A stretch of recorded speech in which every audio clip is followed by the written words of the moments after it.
Bienvenue à toutes et tous à ce nouveau numéro de votre magazine Entretien Magazine de la rédaction axé sur l'actualité et beaucoup d'autres sujets d'intérêt commun. Vous le savez certainement, du 31 octobre justement au 12 novembre, il s'est tenu la COP 26, cette conférence des Nations Unies sur le changement climatique. C'était à Glasgow, en Écosse, un rendez-vous mondial qui a réuni beaucoup de délégations, notamment des chefs d'État. La République démocratique du Congo a pris part active à ce grand forum international avec à la tête de la délégation le chef de l'État, Félix-Antoine Tshisekedi Tshilombo en personne. On en parle ici avec un citoyen congolais qui est notamment dans le secteur de l'environnement, qui a accepté notre invitation et nous expliquer un peu le sens de la COP 26, les enjeux surtout suite à la participation de la République démocratique du Congo. Monsieur Alain Ikala Ngunda, bienvenue à vous. Merci de m'accueillir chez vous. Merci de répondre à notre invitation. Je voudrais vous présenter. Vous êtes analyste chercheur en gouvernance et ressources naturelles. C'est pas facile à comprendre le sens de cela, mais vous évoluez dans le domaine de l'environnement. Oui, je suis à la base juriste et plutôt, je dirais pas expert, parce que personne ne peut se dire expert, ce sont les autres qui constatent que vous êtes expert. Donc je me spécialise plus dans le secteur, dans le droit environnemental, forestier et aussi minier, donc un peu les ressources naturelles. Alors en tant qu'analyste chercheur en gouvernance et ressources naturelles, qu'est-ce que vous faites exactement ? Bon, actuellement, je suis chercheur et analyste en gouvernance des ressources naturelles au sein de l'activité au soutien aux forêts et à la biodiversité de l'USAID.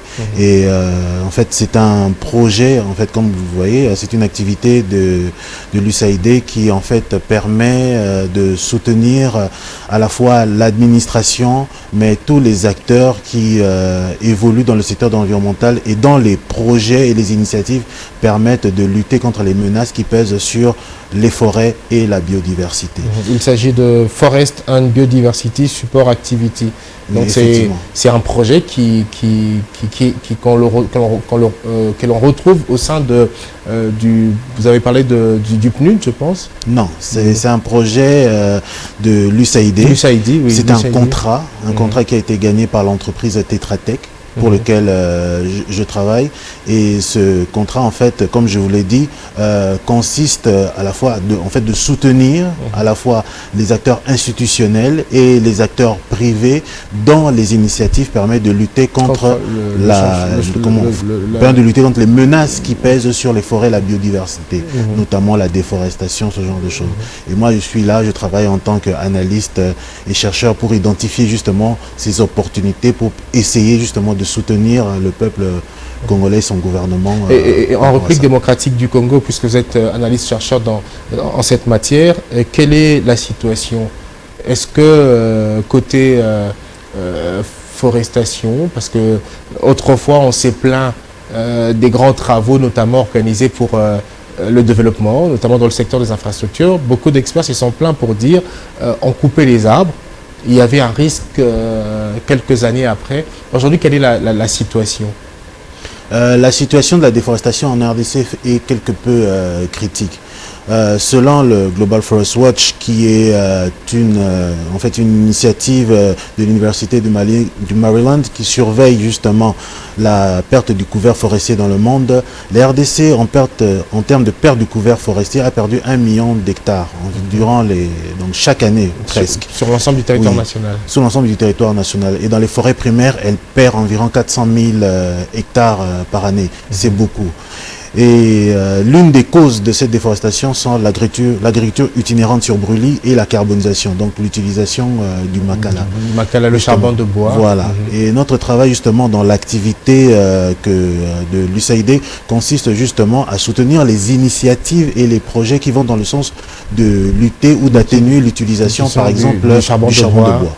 Pour permettre à ce que l'environnement soit protégé. Oui, pour permettre à la forêt d'être préservée, parce qu'elle contribue effectivement à l'atténuation en fait du dérèglement climatique dans le monde. Vous avez certainement suivi l'actualité, la tenue de la COP 26. Ça fait partie aussi des activités importantes au niveau mondial qui attirent votre attention en tant que chercheur, analyste-chercheur en gouvernance et ressources naturelles. Lorsque la COP26 se tient, vous en tant qu'expert, vous vous attendez à quoi exactement?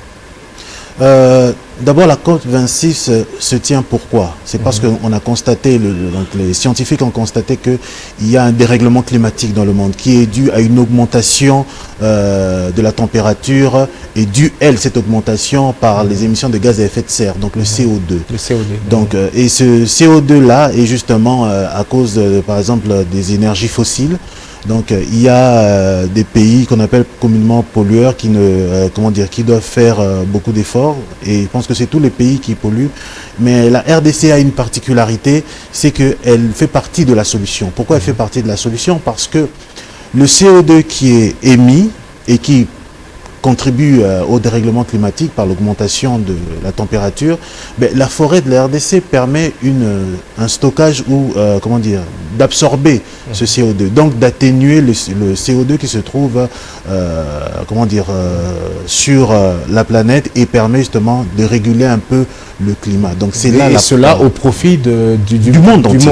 Du monde entier. Donc depuis la République démocratique du Congo. Voilà, cette forêt est importante pour justement stocker tout ce carbone-là et l'absorber pour permettre d'atténuer la température mondiale. Donc elle joue un rôle primordial. Voilà pourquoi l'activité, justement, à travers l'USAID, le gouvernement américain, on essaye justement de soutenir les projets qui permettent de préserver justement l'intégrité plus ou moins de cette forêt.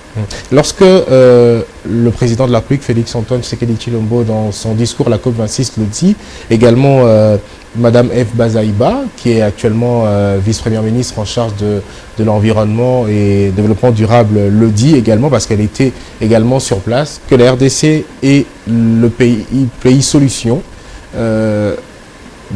On a entendu ça, vous venez même de l'expliquer un tout petit peu, partant de la forêt de la République démocratique du Congo. Mais comment nous pouvons faire en sorte de rester pays solution au profit du monde en préservant ce que nous avons? Parce que vous l'avez mentionné tout à l'heure, il y a un problème, c'est que nous sommes dans beaucoup d'activités de déforestation, ce qui peut handicaper bien sûr l'environnement au niveau mondial. Lorsque la RDC se dit pays solution, comment faire pour qu'on soit réellement ce pays solution au profit du monde, au-delà de ce qu'il y a comme activité? Oui. Aujourd'hui, le monde a un devoir envers la RDC. Ce devoir consiste à aider la RDC à préserver sa forêt pour que sa forêt puisse aider le monde entier à réguler le climat. En fait, le fait de sauver la forêt de la RDC permet de sauver le monde entier. Alors, comment rester un pays solution? Aujourd'hui, si la RDC, vu sa démographie, et vu le fait qu'elle n'a pas accès à des énergies renouvelables, si on continue à cette allure, la RDC ne va plus être un pays solution, parce que nous allons perdre la forêt. Parce qu'aujourd'hui, la RDC, on parle de 100 millions de personnes qui n'ont pas accès à l'électricité et qui utilisent le charbon de bois. Donc c'est un danger pour toute la planète. Donc tout le monde doit se focaliser envers la RDC pour essayer de l'aider à diminuer cette utilisation. Alors, à la COP26, la RDC a reçu via CAFI justement des engagements. Pour CAFI, c'était 500 millions, justement pour notamment aider la RDC à financer des projets qui permettent de lutter contre la déforestation.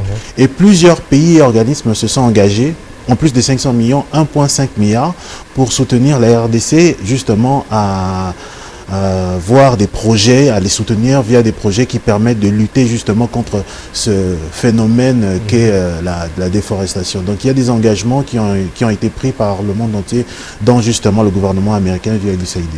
À votre niveau, qu'est-ce que le gouvernement congolais peut faire pour...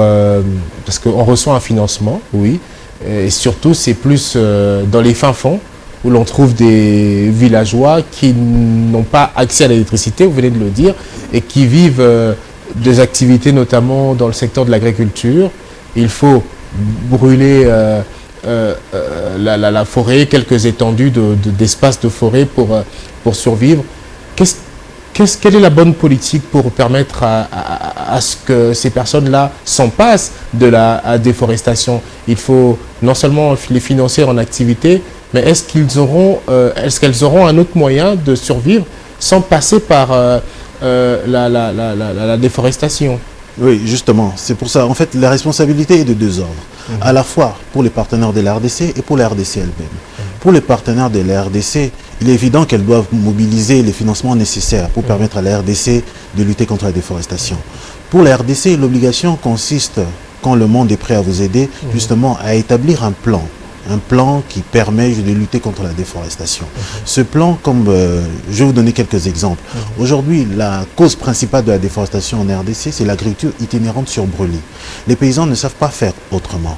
Peut-être que dans le plan, s'il y a par exemple un plan national de lutte contre la déforestation, on peut prévoir des activités pour permettre à ces populations de se former pour adopter des nouveaux modes de production agricole, notamment faire de l'agroforesterie. Mais tout ça doit s'inscrire justement dans un plan national qui permettrait justement au monde d'aider la RDC. Quand vous avez un plan, ça signifie que vous savez exactement où vous allez et les gens qui veulent vous aider savent aussi exactement ce en quoi ils doivent vous aider. Quelles sont les activités que vous voulez vous-même mettre en place. Et là, je pense qu'avec la COP26, le monde est prêt à aider la RDC. Maintenant, à la RDC maintenant d'établir un plan d'action qui permet justement d'absorber tous ces financements, un plan d'action avec des objectifs et des activités précises. Mais c'est un travail qui risque de prendre beaucoup de temps, peut-être parce qu'il faut cibler les personnes importantes qui sont en activité dans le secteur notamment de l'agriculture, parce que comment passer de l'agro... vous avez parlé de l'agro-industrie ou l'agroforesterie. Justement, ce terme-là, parce que il faut aussi du matériel. Est-ce qu'il ne faut pas réunir toutes ces personnes dans des coopératives pour travailler ensemble? Parce que de manière individuelle, chaque famille va chercher à se débrouiller autrement et à faire avec ce qu'elle a comme moyen pour survivre. Oui, voilà pourquoi il faut un plan. Parce que vous savez, même le financement qui est reçu par la RDC, les 500 millions de café et les 1,5 milliard qui ont été promis par les partenaires extérieurs ne pourront pas être décaissés s'il n'y a pas un plan et si on ne constate pas une diminution de la perte du couvert forestier. Le plan est vraiment important, est vraiment nécessaire. Ça peut prendre du temps, mais au moins c'est organisé. En fait, c'est comme quand vous voulez demander un prêt à la banque. Par exemple, si Digital Congo veut demander un prêt à la banque pour acheter le nouveau matériel, ben, il faudra présenter à la banque un plan. On ne va pas juste dire donnez-nous de l'argent pour qu'on achète de nouveaux matériels. Non, la banque va exiger un plan pour savoir exactement ce que vous allez faire et si ce plan-là vous permettra à la fois aussi de rembourser vos prêts. Bon, ici on ne parle pas de remboursement puisque ce ne sont pas un prêt, mais le plan permet de rassurer les partenaires extérieurs de mieux financer. Mais je dirais aussi aux partenaires extérieurs, il ne faut pas non seulement attendre seulement le plan. Et s'il y a des activités comme par exemple le nôtre, on n'a pas attendu de plan, l'USAID n'a pas attendu un plan de la RDC pour mettre en place une activité qui permet de soutenir à la fois les institutions et les partenaires privés qui luttent contre la déforestation. Et j'invite justement les autres partenaires à faire comme l'activité au soutien aux forêts à la biodiversité de l'USAID, de faire aussi des activités comme ça, de financer justement des projets. Avant de revenir à la COP26, comment ça se passe? Comment vous faites? Vous lancez des appels d'offres, vous ciblez les personnes, comment vous faites? Parce que même votre façon de faire peut être un moyen d'orientation pour le gouvernement pour savoir comment s'y prendre. Oui, en fait, je vous donne un exemple parce que bientôt nous allons par exemple lancer un appel à proposition concernant les alternatifs au charbon de bois. En fait, ça sera un projet qui permettra aux gens par exemple qui font le GPL, qui font les foyers améliorés, qui ont des nouvelles techniques de production qui absorbent moins de charbon de bois pour faire les makalas. Qui polluent moins. Voilà, tous ces gens-là pourront proposer justement des projets que Vous allez financer. Que nous allons financer. Ça peut être comme ça, on peut aller par une appel à proposition, donc tout le monde soumissionne. Et ceux qui ont les meilleurs projets et qui ont des meilleures garanties gagnent le marché. Et il y a aussi des soutiens directs qui peuvent être faits quand il y a par exemple une évidence que telle chose est une solution pour lutter contre la déforestation ou qui permet de maintenir la biodiversité. On peut aussi faire des soutiens directs. Donc on fonctionne de cette manière-là. Et aussi, on permet aussi un soutien technique institutionnel à l'administration, si possible. Donc nous travaillons un peu de ce type-là. En RDC, ne pensez-vous pas qu'il faut aussi un travail de terrain pour le gouvernement, notamment qui passe par la sensibilisation? Parce qu'aujourd'hui, pour beaucoup, l'objectif d'abord est de... Pour lutter contre la déforestation, c'est proposer une autre alternative qui aujourd'hui est peut-être, entre autres, l'utilisation du gaz dans les foyers, mais seulement dans la culture congolaise, on en a d'ailleurs parlé avec vous avant cet entretien, beaucoup ne sont pas dans cette culture-là, beaucoup sont dans le charbon de bois, c'est moins cher, c'est moins dangereux. Est-ce qu'il ne faut pas aussi une forte sensibilisation quant à ce moyen de changement de façon de faire pour justement lutter contre le réchauffement climatique? Oui, c'est bien que vous parlez du GPL parce que justement ça constitue un alternatif au charbon de bois. C'est pas que quelqu'un qui fait sa cuisson avec du GPL, c'est du charbon de bois en moins, donc un arbre en moins qui est éventuellement coupé. Mais comme vous le dites, il y a cette préemption que le gaz, le pétrole liquéfié est dangereux pour la santé, même par rapport à la sécurité. Voilà pourquoi il faut beaucoup de sensibilisation. Et d'ailleurs, dans l'appel à proposition qu'on va faire, il y aura je pense qu'il y aura une partie sensibilisation qui permettra justement aux organisations qui veulent justement sensibiliser aux gens par rapport non seulement à l'utilisation du GPL, mais à tous les autres types d'énergie qui sont des énergies renouvelables, justement, qui permettront de sensibiliser un peu la population, notamment pour le gaz, par rapport à l'utilisation sécuritaire du gaz. Ça serait justement quelque chose que l'on devrait faire et que l'activité est aussi en mesure éventuellement de soutenir. Donc il y a beaucoup de sensibilisation à faire effectivement. Mais je veux quand même dire que le charbon de bois n'est pas moins dangereux parce que quand le charbon de bois brûle, elle émet aussi de la fumée. Et cette fumée, si vous la respirez, vous pouvez aussi avoir des problèmes pulmonaires. De pneumonie, tout ça. Tandis qu'avec le gaz, ce risque-là est atténué. Donc il y a des risques l'un et l'autre, mais je pense que pour le gaz, ce n'est pas dans la culture. Il faut vraiment beaucoup d'utilisation. Mais je pense que... Vous utilisez le gaz chez vous à la maison? Moi, j'utilise le gaz, mais c'est vrai que quand les gens arrivent chez moi, ils ont un peu peur. Mais c'est une question, c'est une habitude. Quand on l'utilise de manière sécuritaire, ça ne pose pas de problème. Et j'ai aussi un foyer amélioré chez moi. C'est quelque chose qui permet d'utiliser le charbon de bois en moindre quantité. Et là encore, c'est une question de sensibilisation aussi. Aujourd'hui, pour se passer du charbon de bois, c'est vraiment difficile en République démocratique du Congo. Non, on ne pourra pas se passer totalement du charbon de bois. Mais on pourra il est possible atténuer, de couper moins de arbres. Couper moins des arbres, atténuer son utilisation pour essayer à la fois de sauver la planète, mais aussi la RDC. Parce que quand vous coupez la forêt, c'est toute une biodiversité aussi que l'on perd. Alors, à la COP26, il y a aussi, il a été abordé, c'est d'ailleurs des questions que j'ai notamment posées aux internautes qui, avant cette émission, m'ont proposé quelques questions. Il a été abordé notamment la question de neutralité carbone. Je ne sais pas trop, lorsqu'on parle de neutralité carbone, ce que ça veut dire. Alors, il y a eu plusieurs initiatives multilatérales sur la sortie des énergies fossiles. Vous avez parlé des énergies fossiles comme l'exploitation pétrolière notamment, parce que dans l'exploitation pétrolière, on parle aussi de la pollution de l'environnement.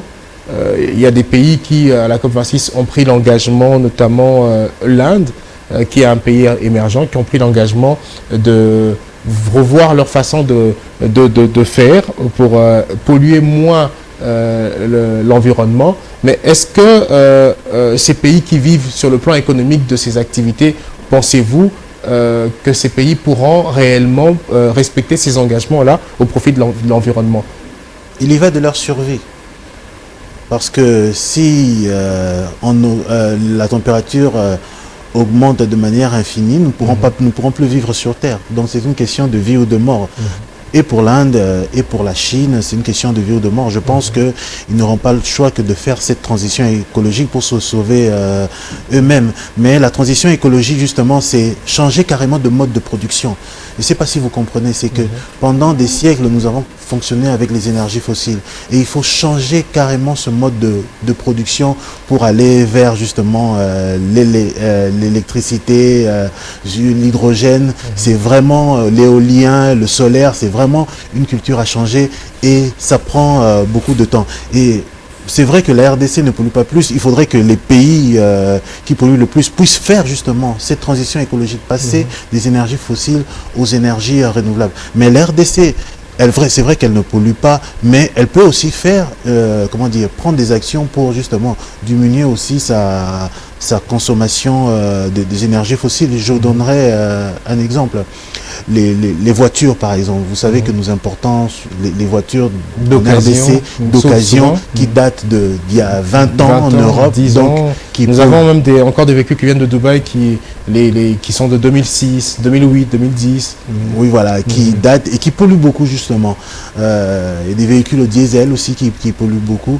Mais on peut faire en sorte justement, en faisant, par exemple, je donnerai un exemple, si les voitures neuves payent moins de douane et que les vieilles voitures payent une douane plus fort, vous allez remarquer que si on applique juste cette variation des frais de douane, il y aura plus de voitures neuves que de voitures d'occasion. Le parc automobile va changer, on aura plus de voitures neuves, donc moins polluants. Donc c'est une manière aussi de faire... Mais ça va aussi des moyens de la population. Les pays pauvres ont beaucoup de défis à relever quant à ce... Parce que bon, lorsque une voiture d'occasion vous coûte 4 500, alors que la neuve c'est 15 000, le choix est clair. Et surtout si ceux qui ont cette possibilité d'acheter ne peuvent pas se procurer les voitures neuves. Oui, c'est aussi le contraste. Oui, c'est pour ça qu'il faut faire cette fluctuation avec les frais de douane. Ça va peut-être bloquer un tout petit peu. Oui. Et en fait, parce que quand vous importez des voitures neuves qui polluent, il y a un impact sur la santé que on oublie. Parce que quand ça pollue, les gens ont des problèmes pulmonaires et vous payez en plus de la santé. Et la RDC, vu ses besoins, elle doit essayer justement d'atténuer justement le risque santé. Ce n'est qu'une proposition, mais il y a dans des pays développés, on est d'ailleurs dans les voitures électriques, dans l'objectif même de lutter pour la préservation de l'environnement. Oui, justement, il y aura une tendance qui va se faire d'ailleurs, parce que vous voyez, nous ne fabriquons pas de voitures en RDC, nous importons. D'ici 2030, on parle de 50% des voitures européennes qui seront des voitures électriques. Mais si nous continuons d'ici 20 ans, 30 ans à importer des voitures de l'Europe, il n'y aura plus de voitures avec carburant, donc essence. Il y aura des voitures électriques. Donc nous devrions nous-mêmes ici nous adapter, puisque eux là-bas, d'ici 50 ans, il n'y aura plus de voitures à essence, il n'y aura que des voitures électriques. Si nous continuons dans 50 ans à importer des voitures électriques, nous n'aurons pas le choix. À continuer des voitures à moteur, c'est ça? Si on continue à... Non, on n'aura même pas de voitures à moteur à importer parce qu'il n'y en aura plus. Donc il faudra déjà qu'on commence à penser à notre adaptation. Parce que à introduire cela dans notre culture. Et voir comment déjà prévenir. Oui, parce que je pense que les enfants de nos enfants n'importeront pas des voitures à essence de l'Europe. Ils vont importer des voitures électriques. Donc il y a vraiment une obligation d'avoir, l'énergie électrique, l'indépendance énergétique de la RDC est cruciale. Et vous pensez que la RDC peut relever ce défi-là, mais dans combien de temps?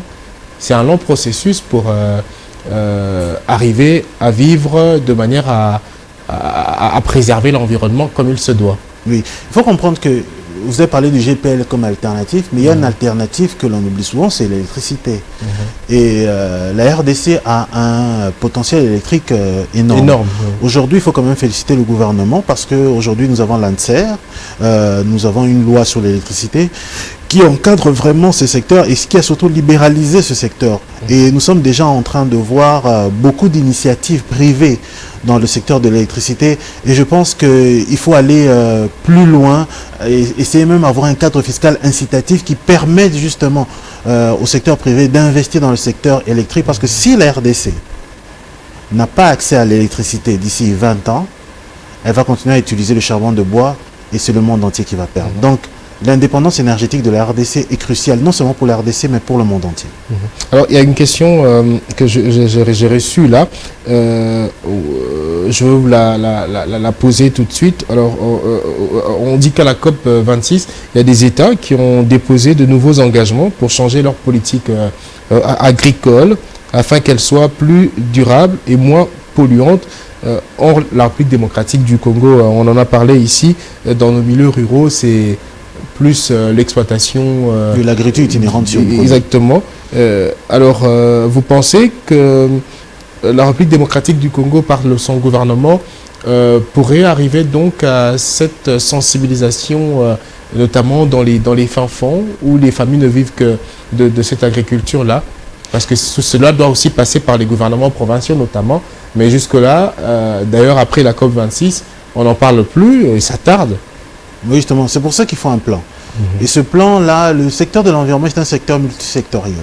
Si ce plan-là doit se faire, il doit se faire avec le ministère de l'Énergie, avec le ministère notamment de l'Agriculture, parce que l'agriculture sur brûlis est la cause principale. Le ministère du développement rural. Oui. Il faut vraiment que ce plan soit établi, parce que ce plan permettra de mettre aussi les partenaires que nous sommes devant leurs responsabilités. Si la RDC élabore un plan pour lutter contre la déforestation, je pense que le monde entier n'aura pas le choix que de soutenir la RDC par rapport à ce plan.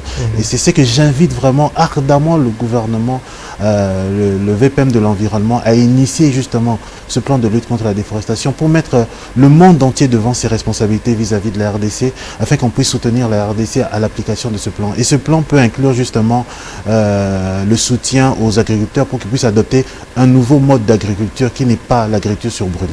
Alors la COP27, c'est l'année prochaine, je pense. Cette réunion se tient, cette conférence sur les changements climatiques de l'ONU se tient chaque année. La prochaine année, ce sera en Égypte. Qu'est-ce qu'il faut espérer de la République démocratique du Congo? Comment vous voyez les choses dans une année? Parce qu'il faudra aussi, lorsqu'on va à nouveau aller à la COP 27, puisqu'on était à la COP 26, on a parlé de la RDC comme pays solution. Il faudra alors, lorsqu'on sera à nouveau pour la COP 27, dire ce qu'on a eu à faire. Qu'est-ce qu'il faut espérer, selon vous? Ce qu'il faut espérer pour la COP 26 par rapport à la RDC, la COP 27 surtout. 27 par rapport à la RDC, c'est la présentation d'un plan national de lutte contre la déforestation. C'est très important. C'est très important parce que je pense que la COP 26, c'était pour montrer le concept de pays solution. Et la RDC a raison, c'est le pays solution pour le monde entier.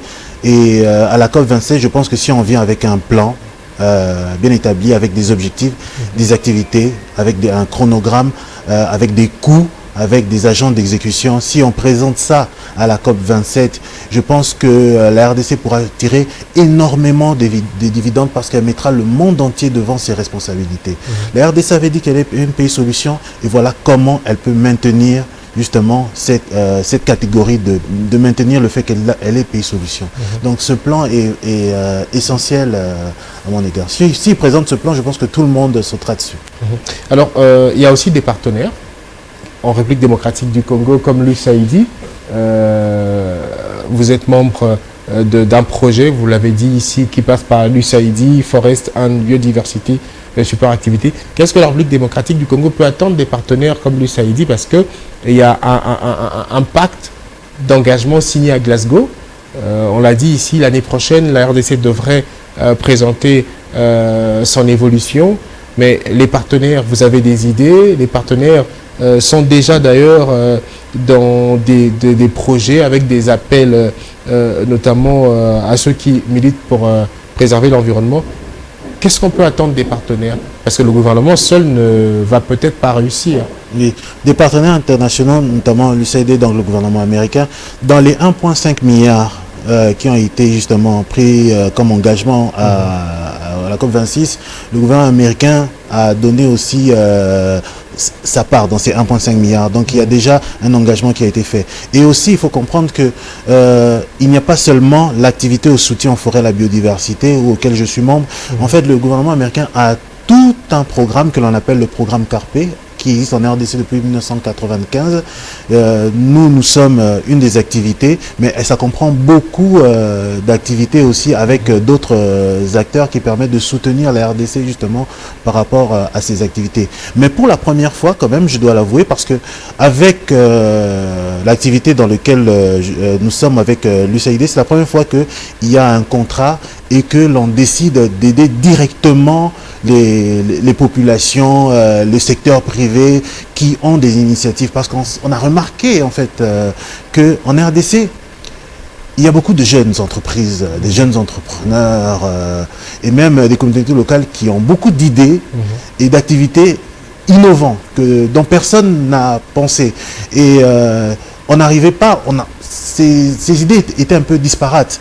Alors il fallait trouver un mécanisme en fait pour attirer en fait toutes. Pourtant ce sont des idées aussi qui vont dans le sens de lutter contre la déforestation. Justement, c'est pour ça que ces appels à proposition permettent justement d'absorber un peu toutes ces idées, essayer directement d'aider ces personnes à la base, quoi. Que ça ne soit pas simplement des ateliers à partir de Kinshasa, dans les salles climatisées. Dans les salles climatisées, mais qu'on puisse vraiment aider les personnes, les entrepreneurs qui sont sur place, qui travaillent. Parce qu'il y a des jeunes même qui proposent des solutions, des solutions pour les foyers, notamment dans la cuisine, sans pour autant passer par le bois. Il y en a, je pense, qui aujourd'hui nous proposent des possibilités de faire de la cuisson par différentes solutions.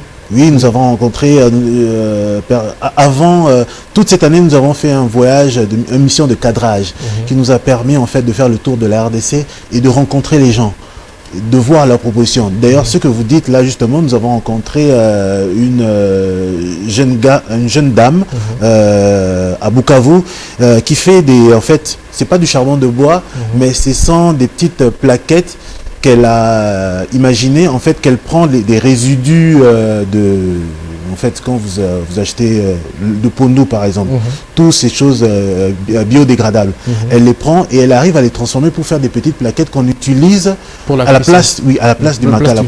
C'est une idée géniale que nous avons justement fait. Et parfois, le gouvernement n'a pas un œil sur ces entrepreneurs-là. Oui, justement, c'est pour ça que dans ces appels à proposition, on attend beaucoup justement d'idées pareilles, justement, pour essayer de développer justement tous ces alternatifs-là. Et c'est vraiment la nouvelle approche en fait que prend l'USAID pour essayer d'aider les populations à la base et les entreprises aussi. Et vous pensez que ça va marcher, que ça va permettre à résoudre tant soit peu ce problème de déforestation en République démocratique du Congo en allant vers ces entrepreneurs-là, notamment, qui proposent des idées innovantes dans ce cadre-là?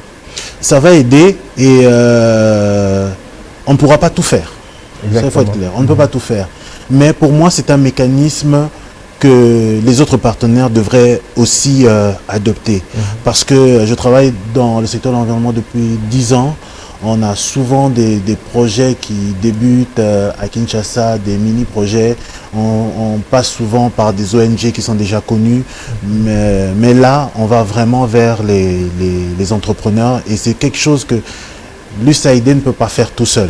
Il faudrait que les autres partenaires puissent aussi adopter cette même méthode pour justement financer ceux qui ont des idées innovantes pour lutter contre la déforestation. Certains le font déjà, mais je pense que si tous les partenaires le font, et surtout si la RDC a un plan national de lutte contre la déforestation, ça incitera tout le monde à le faire. Peut-être deux dernières questions. Vous êtes dans ce domaine, vous l'avez dit, depuis plus de 10 ans.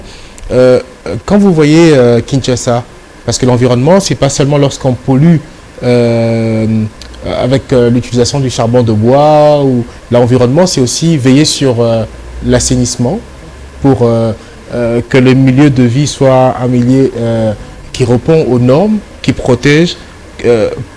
Quand vous voyez Kinshasa avec ce grand défi, avec notamment Kinbopeto, qui tarde un peu, le gouverneur qui essaye quand même de tant soit peu d'assainir, mais on a la même quantité qui est peut-être enlevée aujourd'hui, qui revient par des immondices. Quelle serait, selon vous, la solution pour assainir totalement Kinshasa? Je pense que l'initiative du gouverneur est louable. King Bopeto, je pense que dans la vision, personne ne peut être contre ça. Mais la Kinshasa, c'est, je pense, 9000 tonnes de déchets par jour. Donc 9000 tonnes de déchets par jour, il faut une grosse infrastructure pour gérer tous ces déchets-là. Ces déchets pour les évacuer. Pour les évacuer. Et tout ça, comme je reviens encore à ma proposition, il faut un plan. Voilà. Il faut un plan. Ça signifie que il faut que King Bopeto soit un programme pour qu'il y ait des objectifs précis. Ces objectifs, il faut qu'il y ait des activités précises pour réaliser ces objectifs-là. Ces activités-là doivent comprendre justement un chronogramme, un coût, un agent d'exécution, vraiment un chronogramme qui va aider en fait le gouvernement provincial à avoir en fait un plan d'action pour justement gérer ces 9 tonnes de déchets. Mais il y aura toujours un problème de financement et je pense que le gouvernement provincial pourra être soutenu, mais aussi il ne faut pas oublier que l'ordonnance sur la nomenclature des taxes a prévu une taxe sur l'assainissement que nous ne payons pas, qui est encore inactif. Personnellement, j'ai toujours plaidé que la taxe d'assainissement soit inclue par exemple dans la facture de la Régie des eaux, pour permettre justement au gouvernement provincial d'avoir les moyens de sa politique, parce que même si aujourd'hui elle a un plan d'action, elle sera peut-être en manque de moyens, et moi en tout cas en tant que citoyen je suis prêt à payer ces taxes d'assainissement pour donner aux moyens à la ville de Kinshasa d'assainir, parce qu'il s'agit aussi de ma santé. C'est aussi ça le côté devoir de la population, de payer cette taxe. C'est très important. Vous l'avez dit ici, pourquoi pas inclure dans la facture de la Régie des eaux, parce qu'on a tendance à plus parler de la responsabilité des dirigeants, mais également de la population. Vous avez parlé de la quantité par jour des déchets, mais c'est aussi parce que peut-être la population n'a pas une bonne culture pour savoir comment évacuer les déchets. Parfois on utilise les caniveaux pour laisser les déchets. Autrefois on nous a interdit l'utilisation des bouteilles en plastique. Ça continue dans le sens où on ne sait pas où les mettre exactement, on jette partout. Il y a aussi une responsabilité de la population. Oui, il y a une responsabilité de la population, mais cette population, bon, si vous partez dans certaines rues de Kinshasa, il n'y a pas de poubelle publique. C'est difficile quand il n'y a pas de poubelle publique de veiller, de jeter sa bouteille quelque part. Donc il faut donner justement cette possibilité à la population, mais encore là, pour que le gouvernement provincial puisse donner cette possibilité à la population, le gouvernement provincial a besoin de moyens. Et là je suis d'accord avec vous, il faut que la population puisse mettre les mains à la poche. Si on inclut ces taxes d'assainissement, je pense, moi j'invite tout le monde, si on inclut ça par exemple dans n'importe quelle facture, qu'il faut la payer parce qu'il s'agit de notre santé, mais de la part du gouvernement provincial, il faut aussi faire preuve de redevabilité et de transparence sur la gestion de l'argent qui est perçu, afin de permettre à la population à avoir un lien de confiance. Parce qu'aujourd'hui, par exemple, nous payons via la SNEL la taxe sur l'éclairage public.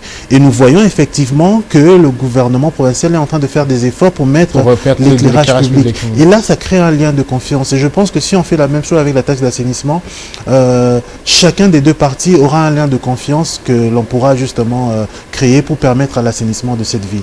Mais chacun doit faire sa part. La RDC, dans 10 ans, en matière d'environnement, lutte contre le changement climatique, comment vous voyez la RDC dans 10 ans? Un bon élève en cette matière? Parce que tout est en marche pour qu'on le soit. Je suis optimiste. Je suis optimiste parce que quand j'ai commencé, après l'université, donc quand j'ai commencé ma carrière il y a 10 ans, on ne parlait pas de RDC comme pays solution.